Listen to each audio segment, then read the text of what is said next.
Tengo una pregunta para empezar que suena casi un accidente de un cómic, ¿no? A algo totalmente imposible.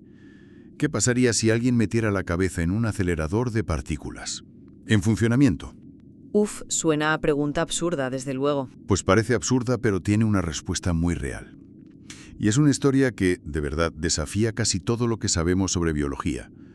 Hoy vamos a analizar a fondo la historia de Anatoly Bugorsky, un científico soviético que en 1978 vivió justo eso. Es una historia alucinante. Tenemos un artículo fascinante que lo detalla todo y la idea es esa, desgranar qué pasó y qué nos enseña un accidente así, que es único en la historia. Y para entender la escala de lo que vamos a contar, es fundamental saber que es un acelerador de partículas. O sea, no hablamos de algo que te cabe en una mesa. No, para nada. Son máquinas colosales, a veces con túneles de kilómetros, y su único propósito es básicamente coger partículas y ponerlas a velocidades, que rozan la de la luz. Para hacerlas chocar, ¿no?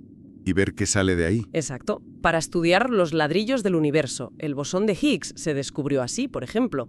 Así que el escenario es ese. No es un juguete, es una de las herramientas más potentes y energéticas que hemos creado. Pues con ese escenario en mente, vamos a viajar a ese día, al 13 de julio de 1978.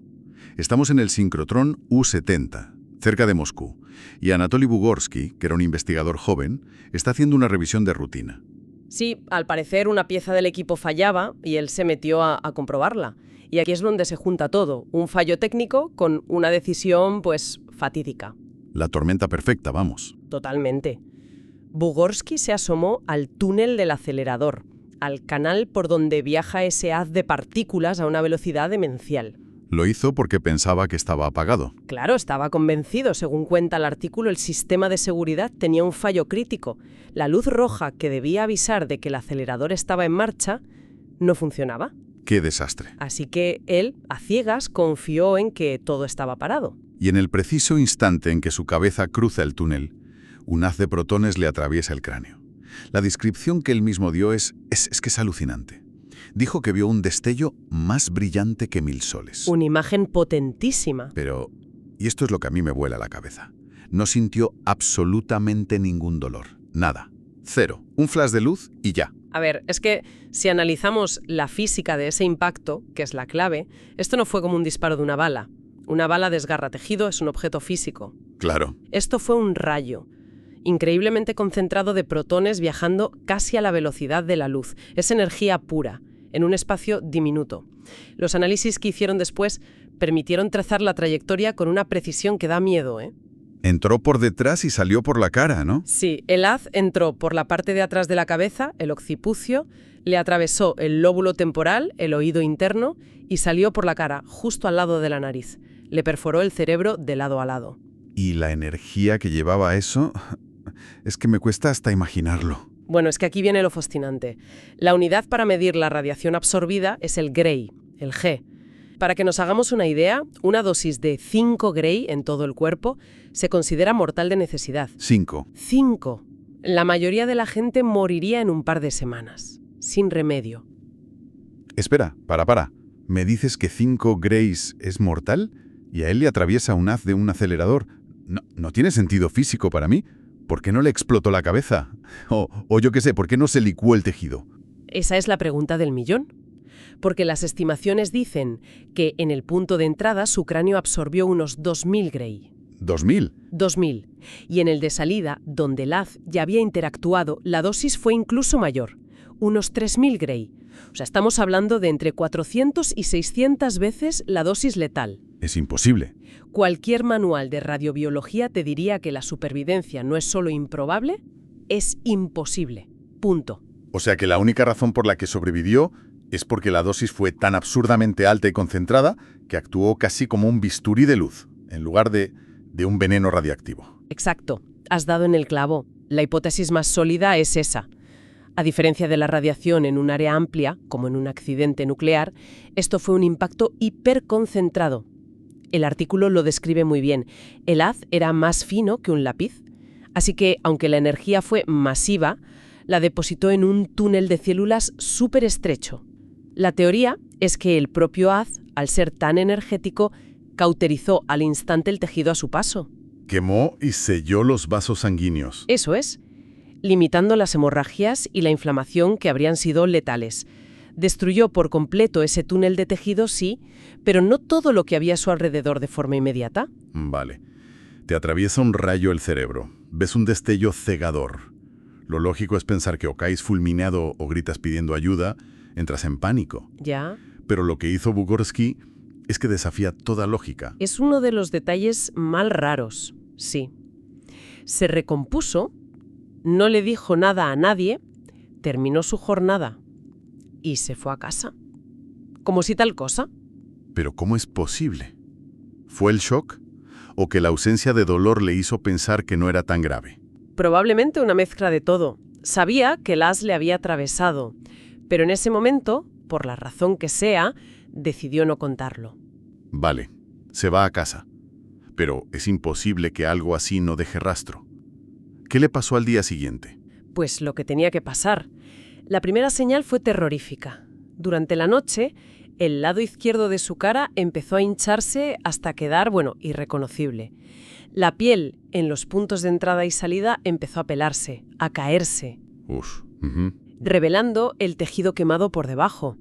Y fue entonces cuando, claro, la situación se hizo insostenible y lo llevaron de urgencia a una clínica en Moscú, especializada en víctimas de radiación. Y allí, los médicos, que se supone que eran los mayores expertos del país, le dieron un pronóstico claro. Unánime y pesimista, vamos. Esperaban que muriera en cuestión de días. Como mucho, en 2 o 3 semanas. Nadie en la historia había sobrevivido a una dosis ni remotamente parecida. Se convirtió en una especie de curiosidad científica. Totalmente. Un caso de estudio sin precedentes. Un paciente al que observaban más por interés científico que con esperanza, esperando el final que decían todos los libros. Pero el final no llegó. Vygotsky no murió. No murió. Sobrevivió a los días críticos, a las semanas, y siguió viviendo. Y ahí es donde la teoría de la cauterización cobra más fuerza. Al ser una lesión tan precisa, el daño quedó contenido. El resto de su cuerpo no había recibido esa dosis. Exacto. Fue como si un cirujano cósmico le hubiera hecho una lobotomía con un rayo de luz. Destruyó un pasillo en su cerebro, pero dejó las habitaciones de al lado, de momento, intactas. Brutalmente precisa. ¿Qué 2 palabras? Es que es una contradicción en sí misma. Lo es. Y aunque sobrevivió, claro, no salió ileso. Las secuelas a largo plazo definieron el resto de su vida. Para empezar, el haz le destruyó el nervio auditivo del lado izquierdo. Perdió la audición de ese oído por completo. Y luego está lo de la cara. He visto fotos y es realmente inquietante. Parece que son 2 personas distintas fusionadas. El lado derecho es el de un hombre normal con sus arrugas, pero el izquierdo está liso, inmóvil. Es el resultado de la parálisis total del nervio facial izquierdo. El haz lo aniquiló. Como los músculos de ese lado no se volvieron a mover nunca, esa mitad no desarrolló arrugas de expresión. Así que mientras su lado derecho envejecía, el izquierdo quedó literalmente congelado en el tiempo, como una dosis permanente y radical de Botox, pero por un motivo mucho más siniestro. Además de la sordera y la parálisis, empezó a tener convulsiones, ¿no? Crisis epilépticas breves. Sí, las crisis de Petit-Mal. Y convivía con un zumbido constante en el oído dañado. Pero, y aquí viene lo más asombroso de todo, a pesar de tener el cerebro atravesado por un haz de protones, de todas estas secuelas físicas, su capacidad intelectual permaneció intacta. Y esto nos obliga a repensar cómo vemos el cerebro. No es un procesador delicado donde un golpe lo apaga todo. Es más como una red eléctrica descentralizada, ¿sabes? El rayo destruyó una subestación y varias calles, pero la ciudad encontró la manera de redirigir la energía y seguir funcionando. La lección aquí es que la función cerebral es increíblemente distribuida y robusta, mucho más de lo que pensábamos. Su cerebro aisló el daño y siguió adelante. Es posible que el haz pasara justo por zonas que no eran críticas para el razonamiento a la memoria. Pura suerte. Es una combinación de suerte y de la propia estructura del cerebro. Es posible que el daño se concentrara en la materia blanca, que son las autopistas, sin destruir del todo los centros urbanos de la materia gris. El cerebro tiene una plasticidad asombrosa. De forma totalmente involuntaria, Vygotsky se convirtió en un estudio único sobre los efectos de la radiación en tejido cerebral humano. Nos enseñó que se puede sobrevivir a algo que creíamos letal, vamos. Y como si no fuera suficiente con sobrevivir a lo imposible y vivir con esas secuelas, tuvo que hacerlo en secreto. Y aquí entra en juego el contexto. La Unión Soviética. Claro, plena Guerra Fría. La política de secretismo en todo lo relacionado con energía nuclear, radiación, accidentes, era total. Un accidente así era una vergüenza para el programa científico soviético. Una prueba de que sus sistemas no eran infalibles. Exacto. No podía salir a la luz, ni de broma. Así que a Bugorsky se le prohibió hablar del accidente con nadie. Su caso fue clasificado. Piensa en el conocimiento que se perdió para el resto del mundo. Un caso único, y lo cerraron con llave durante más de una década. Ya no se conoció públicamente hasta después de Chernóbil, en el 86. Con la política de glasnost de Gorbachov se empezó a agrietar ese muro de silencio.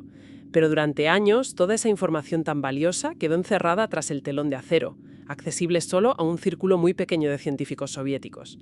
Y a pesar de todo, de hacer secuelas del secreto, del aislamiento, él volvió a trabajar al mismo instituto, con la misma tecnología que casi lo mata. Eso demuestra una fortaleza mental y una dedicación a la ciencia fuera de lo común. El artículo cuenta que terminó su doctorado en física después del accidente y continuó trabajando allí, llegando a ser coordinador de experimentos. Es casi un acto de desafío. Sí, pero su lucha no fue solo física o psicológica, también fue burocrática. Y aquí la historia toma un giro final bastante amargo. La ironía más cruel que llega ya en los 90 con la Unión Soviética ya disuelta. En 1996 solicitó el estatus de discapacidad en Rusia por sus secuelas y de forma increíble se lo denegaron. Es una ironía brutal. Eres un milagro médico, la prueba viviente de algo que desafía la ciencia, el único ser humano que ha sobrevivido a algo así. Pero para un burócrata tu caso no encaja en ninguna casilla. Claro. Lesión laboral. Sí, pero de un tipo que nadie ha visto. Enfermedad por radiación. Sí, pero no te mueres, como dicen los libros. Es el choque entre una realidad extraordinaria y una burocracia totalmente ordinaria. Tuvo que luchar durante años para que se reconociera su condición. Un hombre que había sido un secreto de Estado, de repente era invisible para el sistema que debía protegerlo. Es un final muy triste para una historia tan increíble. En fin, recapitulando. Un accidente de ciencia ficción, una supervivencia que desafía todo lo que sabíamos sobre la radiación y una vida marcada por la ciencia, el secreto y al final por la indiferencia. El caso de Anatoly Bugorsky es un testimonio único de los peligros en la frontera del conocimiento y a la vez de la increíble capacidad de resistencia del cuerpo. Y como dice el artículo con mucho humor, nos deja una lección muy clara. Por favor, no metas tu cabeza en un acelerador de partículas. Y más allá de esa advertencia, que es de sentido común, creo que la historia nos deja una reflexión final. El caso de Bugorsky es un recordatorio brutal de que la ciencia, a veces, nos enfrenta a riesgos que ni siquiera hemos concebido. Nadie había escrito un protocolo sobre qué hacer si a alguien le atraviesa la cabeza un haz de protones, porque se consideraba un suceso imposible de sobrevivir. Y esto nos obliga a preguntarnos, mientras seguimos empujando los límites hoy con la inteligencia artificial o la ingeniería genética, ¿qué haces de protones invisibles y desconocidos podríamos estar subestimando sin darnos cuenta?